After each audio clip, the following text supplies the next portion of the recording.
January 15th, 1947. Limert Park, Los Angeles. A mother walking with her child sees something strange in a vacant lot. From a distance, it looks like a discarded mannequin. But as she gets closer, a horrifying reality sets in. This was no mannequin. It was the bisected body of a young woman, posed with a grotesque precision that would haunt the city for decades. In the glamorous, sun-drenched landscape of post-war Hollywood, a shadow had fallen. This was the discovery of the woman who would become known to the world as the Black Dahlia, and her murder would become America's most infamous unsolved crime. But before she was a headline, she was a person, Elizabeth Short. Born in Massachusetts, she was one of 5 daughters. Her childhood was marked by the Great Depression and a persistent struggle with asthma, which prompted her family to send her to Florida for the winters. Her father, who had seemingly abandoned the family, resurfaced in California, and at 19, Elizabeth moved west to live with him, filled with the same dreams that drew so many others to the City of Angels. She wanted to be a star. But her life in Los Angeles was far from glamorous. After a falling out with her father, she drifted. She worked as a waitress, moved from one cheap rooming house to another, and struck up fleeting relationships. She was a young woman navigating a difficult life, defined by transient connections and an uncertain future. She was known for her striking looks, often dressing in black, her dark hair adorned with flowers. She wasn't a phantom. She was a daughter, a sister, a dreamer. A real person whose life was just getting started. The discovery of her body launched one of the largest investigations in LAPD history. The crime scene itself offered few clues. The killer had washed the body clean, drained it of blood, and left no forensic evidence behind.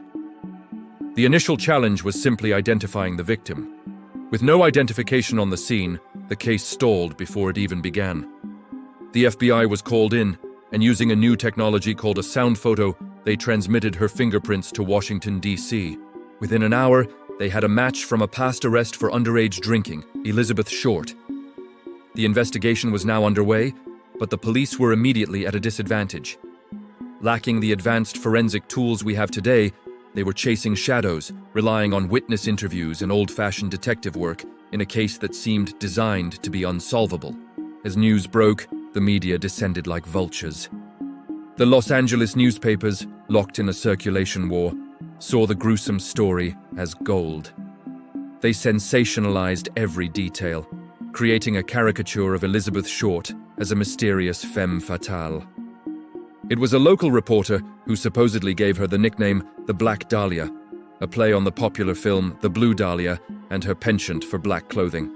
This name stuck, forever branding her in the public imagination. The public's reaction was a mix of terror and morbid fascination.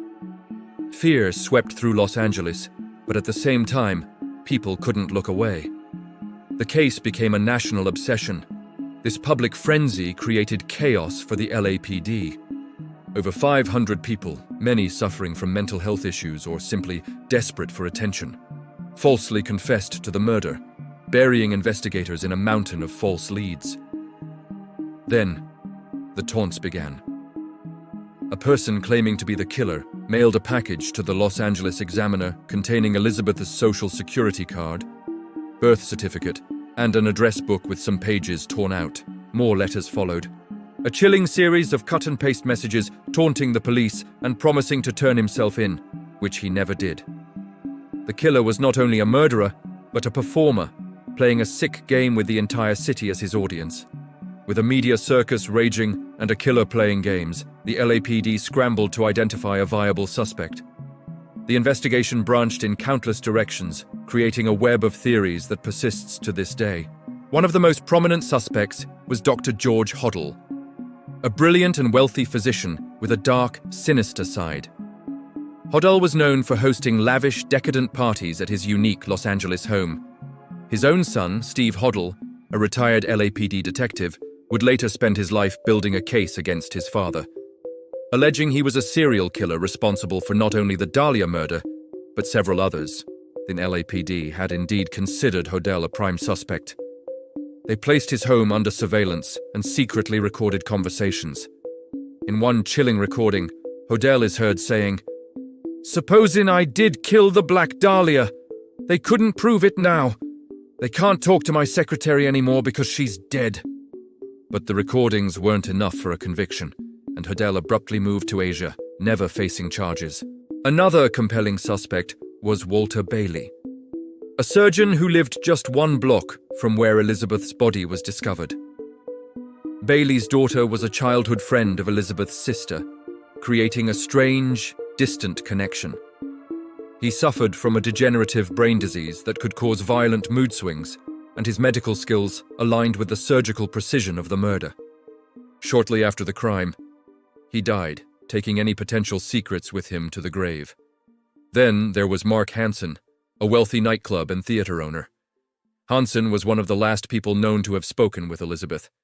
She had stayed at his home briefly, and he was known to have made advances toward her, which she rejected. Most damningly, the address book mailed to the press by the killer belonged to Mark Hansen. He claimed Elizabeth had stolen it, but the connection placed him squarely in the circle of suspicion. Beyond these men, theories abounded, from other jilted lovers to a potential link with the infamous Cleveland torso murderer, another unsolved case from the 1930s involving a killer who dismembered his victims. The list of potential suspects was a mile long, but every lead ultimately turned into a dead end. The Black Dahlia case officially went cold just a few years after it began. The initial investigation was hampered by a contaminated crime scene, a flood of false confessions, and intense media interference. Key evidence was lost, potential suspects died or disappeared, and the trail simply vanished. The murder of Elizabeth Short remains unsolved, a ghost that haunts the history of Los Angeles. Her story has become a cornerstone of true crime lore, a cautionary tale about the dark side of Hollywood dreams. It forced law enforcement to re-evaluate how they handle high-profile cases and interact with the media. But for all the books, movies, and theories, one fundamental truth remains. We know who Elizabeth Short was, but the identity of the person who took her life with such brutal calculation remains a mystery. The case is a cold, dark void in American history, a question mark that will likely never be answered.